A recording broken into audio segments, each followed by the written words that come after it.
Masih bersama saya Abu Marlo, mari kita lanjutkan pembelajaran.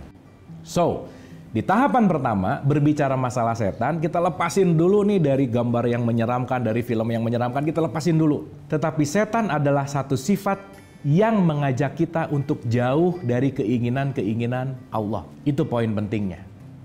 Maka iblis sama setan ini biasanya satu package. Iblis itu dari kata ablasa, artinya adalah putus asa. Maka menjauh dari Allah itu adalah keputusasaan. Maka banyak orang yang berputus asa karena kenapa? Mengikuti hawa nafsunya. Maka ketika nanti kita sadari bahwa sifat-sifat ini ada di dalam diri kita, maka kita akan berwaspada kepada musuh yang sejati. Sekali lagi, musuhnya nggak pernah di luar diri kita, tapi musuhnya ada di dalam diri kita. Dan itu nyata sekali.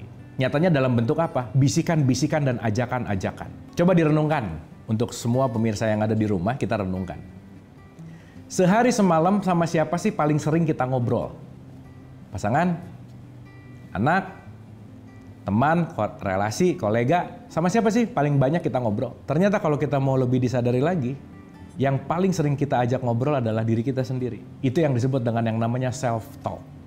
Kualitas diri kita akan tergantung dengan kita tiap hari ngajak ngobrol diri kita sendiri itu hal yang baik atau hal yang buruk. Itu poin penting. Jadi kalau kita banyak diinput dengan obrolan-obrolan terhadap self-talk kita, pembicaraan kita yang negatif, kita akan cenderung punya negatif energi, udah pasti gitu. Dan pembicaraan-pembicaraan, obrolan-obrolan, suara-suara yang negatif itulah nanti yang disebut dengan yang namanya sayatin tadi. Keinginan untuk mencuri, keinginan untuk mendendam, keinginan untuk iri, keinginan untuk benci, dan seterusnya. Itu ada bisikan-bisikan yang memang didesain sama Allah, ada di dalam diri kita karena kenapa? Ingat, kita mau belajar. Kalau mau belajar, perlu pembelajar, perlu yang mengajarkan. Oke ya, di tahapan ini berarti kita udah lepasin dulu tuh dari imajinasi-imajinasi setan itu tentang filmnya yang mengerikan lah, gambar yang mengerikan lah, sosok yang mengerikan, kita lewat dulu. Karena kenapa? Sekali lagi, setan adalah sifat. Sifat yang akan mengajak kita untuk jauh dari keinginan-keinginan Allah. Itu poin pentingnya. Nah, sekarang kita mulai menyelami nih.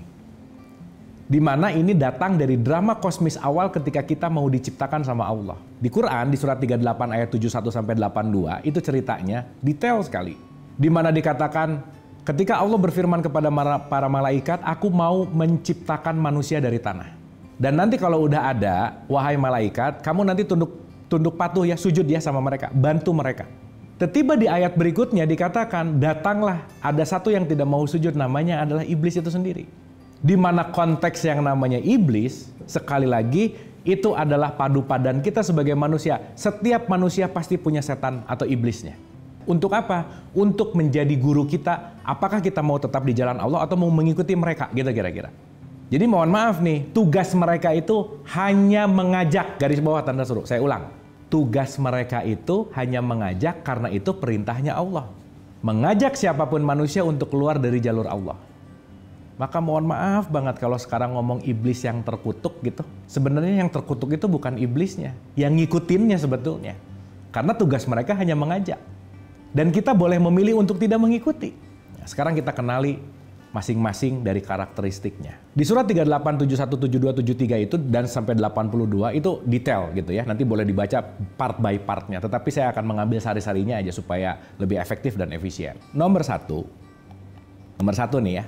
Jadi kalau ini udah mulai kelihatan ciri-ciri ini, sadarilah bahwa di situ setan hadir. Jadi nanti abis ini akan sadar banget kalau mau ketemu setan tuh nggak usah jauh-jauh kemana-mana. Tinggal bercermin udah ketemu aja. Karena kenapa? Itu nggak akan ada di luar diri kita. Pasti sifat-sifat itu ada di dalam diri kita. Dan kita penting untuk menyadari sifat-sifat itu. Jangan sampai sifat-sifat itu menjadi dominan di dalam diri kita. Itu poin pentingnya. Oke, yang pertama dikatakan begini. Komplainlah iblis kepada Allah bahwa iblis tidak mau tunduk kepada Adam. Kan gitu ceritanya. Kenapa?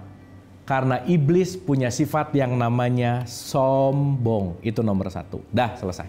Jadi sorry to say, mau jadi setan dalam tanda petik, nggak usah jauh kemana-mana. Jadilah orang sombong, di situ sifat setan yang akan hadir di dalam diri kita. Maka dalam tanda petik orang yang sombong adalah orang yang dikuasai oleh setan. Orang yang dikuasai oleh hawa nafsu, oleh ego. Di mana sombong artinya apa? Merendahkan yang di luar dirinya, merasa saya lebih baik. Jadi kalau udah mulai mau nunjuk-nunjuk keluar nih, agak disadari, mau ngejudge aja, oh iya saya udah mau mulai jadi setan nih, gitu kira-kira. Supaya apa? Begitu saya sadar bahwa sifat setan itu muncul, Maka kenapa sih ada ta'udz? A'udzubillahi minasyaitonirrajim. Itu kan bukan hanya serta-merta diucap auzubillahi bukan. Tapi memohon perlindungan kepada Allah dari godaannya. Karena kenapa? Begitu saya mulai mau nunjuk menyalahkan orang lain, auzubillahi minasyaitonirrajim. Hati-hati nih. Yang merasa kamu lebih baik dari dia adalah sifat setan yang ada di dalam diri kita. Jangan sampai dia yang jadi dominan. Bahayanya, dia hadir tanpa sebuah kesadaran, dia dominan tanpa sebuah kesadaran, dan dia menguasai diri kita tanpa sebuah kesadaran. Akhirnya mulai nunjuk, mulai menyalahkan, menyesatkan, mengkafirkan, bahkan mungkin bisa menyakiti secara fisik karena nggak sadar.